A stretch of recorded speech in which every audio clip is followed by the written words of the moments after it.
questions? Nick? I want to ask about the discharge petition. Since you worked on that some years back on immigration, you came up short. This shell discharge petition you guys have now still has no Republicans on it.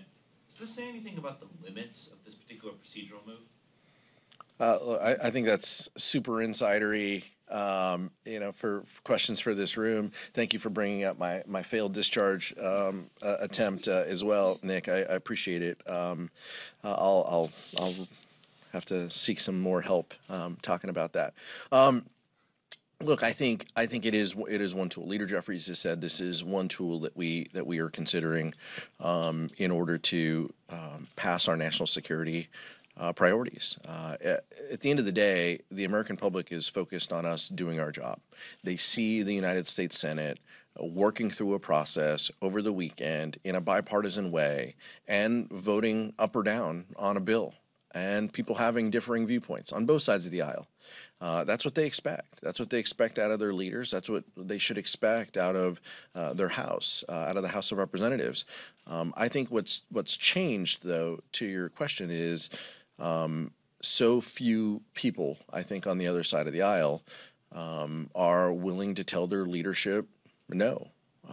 We had 20 plus members who were willing to sign a discharge petition for a path to citizenship for DACA. That was 6 years ago.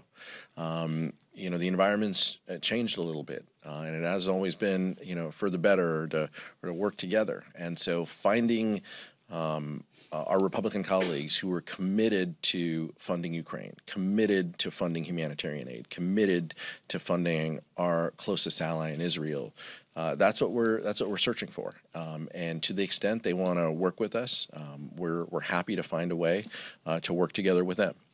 But that's the importance of the moment is to solve this national security prerogative, and we'll figure out the method and the manner in order to do that.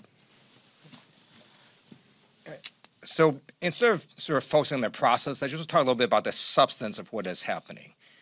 Vladimir Putin attacked Crimea, and he was victorious.